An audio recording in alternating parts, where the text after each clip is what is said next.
Of course hii ni timu ya jeshi by the way. Watu wanabidi waelewe ni timu ya jeshi na ni timu ambayo ilipotea kidogo kwenye michuano ya Afrika, lakini watu wanaoifuatilia wanaijua ilifanya vizuri sana miaka 80 kwa sababu ni timu ya kitambo kidogo. Ilianzishwa mwaka 1958, tunapitia tu kidogo, lakini 1985 waliweza kutoa ubingwa wa ligi ya mabingwa. Sijaona watu wakisema, lakini waliwahi kutoa ubingwa wa ligi ya mabingwa. Kipindi hicho inaitwa African Cup of Champions Cup Club. Of Champions Club, African Cup of Champions Club. Mwaka 1989 kabla haijabadilishwa jina na kuitwa CAF Champions League. Of course mwaka unaofuatia mwaka 1986 walifika hatua ya robo finali, na mwaka 1988 walifika hatua ya nusu finali.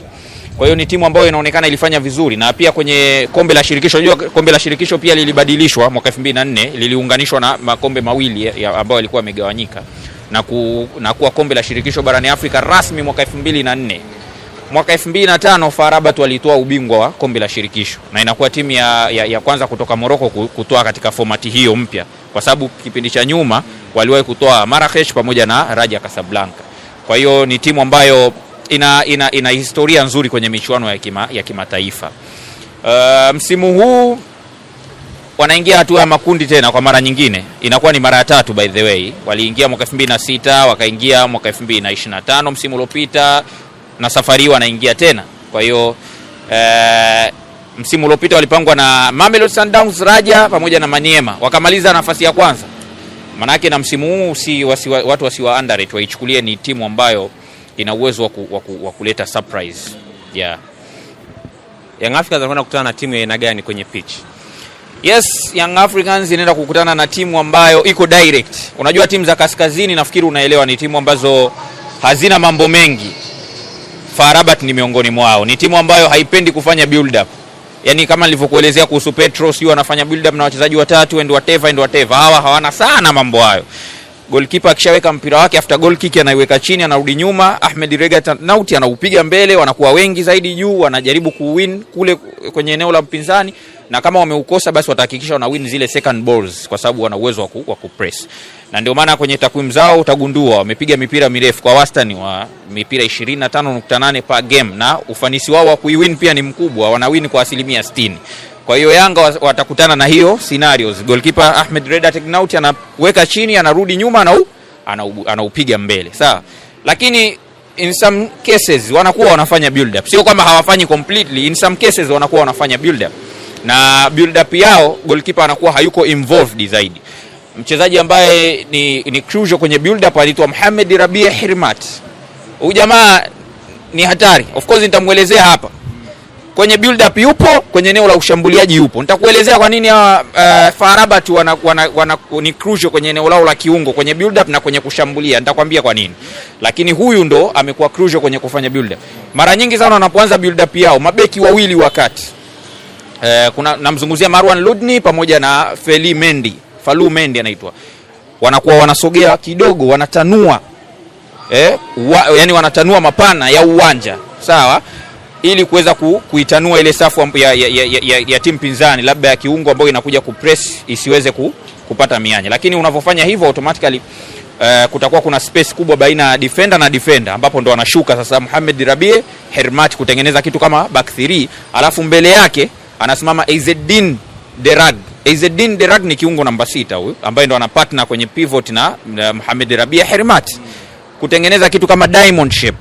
Umeelewa? Yeye anavocheza pale anafanya timu pinzani inakuwa narrow, yani inakuwa inajaa katikati, kwa sababu haiwezi kutanua, kwa sababu ikitanua yeye atakuwa free kuweza kureceive mpira kirahisi na timu kuprogress kupitia yeye. Kwa hiyo hii diamond shape inafanya timu ya pinzani kushindwa kutanua mapana ya uwanja, na ndipo ambapo sasa huyu Marwan Ludni center back anasogea pembeni zaidi na kupata space ya kuweza kusogea juu. Wanavosogea maeneo ya pembeni wanaacha wale mafullbacks wao, wanawapa uhuru mafullbacks wao kucheza juu zaidi. Umeelewa? Inategemea nani kaanza, Anas Bash, umeelewa, au Ayubu Khasu. Inategemea na nani anaanza upande wa kulia, na upande wa kushoto the same. Kuna Augusto de Carneiro au huyu Jamal El Chamakh ndo anacheza fullback wa kushoto. Kwa hiyo itategemea na nani atakuwa ameanza. Sawa, wanakuwa wanasogea juu zaidi. Wanavyosogea juu zaidi, manake yule winga wa timu pinzani anakuwa na kazi ya kumzuia yule fullback akiwa kule kule kwake. Kwa hiyo hapa katikati kuna huku wide kuna space ya yule Marwan Ludni beki wa kati kuweza kusogea na mpira. Kwa hiyo anavyosogea na mpira manake anafanya ile timu pinzani kuipa maswali. Je, waje kumpress? Wanavompress sababu anasogea nao mpaka kwenye eneo la mpinzani. Demo anavyoingia kwenye eneo la mpinzani, timu inakuwa inaanza sasa kumzingatia na kutaka kumzuia. Wanavomzuia manake wanaacha space nyuma ya huyu Anas Bash. Muda mwingine huyu ni fullback lakini muda mwingine anachezeshwa kama kiungo mshambuliaji. Kocha Alexander Santos amegundua hilo.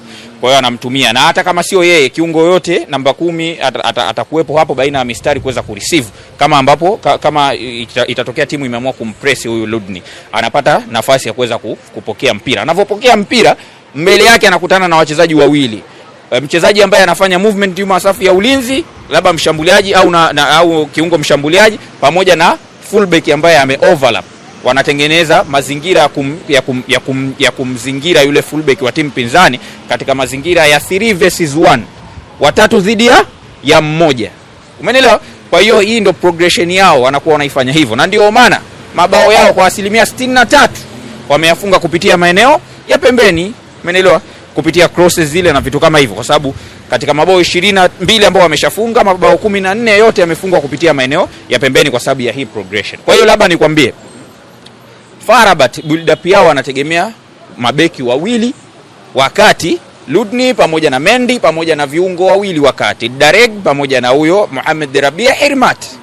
Umeelewa? Muda mwingine wanatengeneza hata ile box na wachezaji wengine wanaobakia wanaenda juu. Kwa hiyo wanasakuleti mpira kabla ya kuupeleka kwenye maeneo ya pembeni ili kucombine eneo la pembeni na half space ili kuweza kutengeneza nafasi ya kufunga bao. Kwa hiyo build up yao iko direct, haipindi, yani iko direct. Umeelewa? Hiyo ni sura yao ya kwanza. Sura yao ya pili, hawa jamaa wana press vibaya mno. Yes, yani ile pressing yao kwanza inakusiwe comfortable kucheza kuanzia nyuma, kwa sababu wana press kwa namba kubwa, takriban wachezaji 6 wanakuwa juu zaidi, wana press sehemu ambayo kuna mpira. Kila mpira unavozidi kupeleka mpira na wao ndo wanazidi kupress. Lakini vile vile ile pressing inawasaidia wao kuweza kujilinda usiweze kuwafikia kirahisi, na hata ukiwafikia kwenye lango lao tayari ufanisi wako unakuwa uko chini na unaweza kuwini mpira na kuuchukua. Na pressing yao inawalipa. Kwa mfano mchezo wa kwanza wa ligi ambao ulifanyika tarehe 13 Septemba, umenelewa, dhidi ya Yakub El Mansur, walishinda kwa mabao 2-0. Kuna bao ambao lilifunga Mohamed Rabia Hirmat. Lile bao lilitokana na pressing ambayo goalkeeper Suleiman Said aliweza kutoa boko, umenelewa, kutokana na kufanywa pressing na Hamza Kaba. Nafikiri Hamza Kaba anafahamika, alikuja na Raja Casablanca kucheza dhidi ya Simba kwenye hatua ya makundi mwaka 2023. Akaja alivomfanyia goalkeeper yule pressing, akatoa boko na likapelekea turnover ya kuweza kupatikana kwa bao. Kwa hiyo ni timu ambayo ina press. Sawa? Kwa hiyo ile pressing yao pia inakuwa ina impact hata kwenye eneo la ulinzi. Umeelewa? Kwa sababu of course wameruhusu bao moja tu katika game zao za away, lakini wameruhusu mabao 3 katika mechi 12 ambazo wamecheza, exclude zile mechi za kirafiki. Umeelewa? Yeah, kwa hiyo wanaenda kukutana na timu ambayo ina sura hiyo, inafanya pressing ya hali ya juu.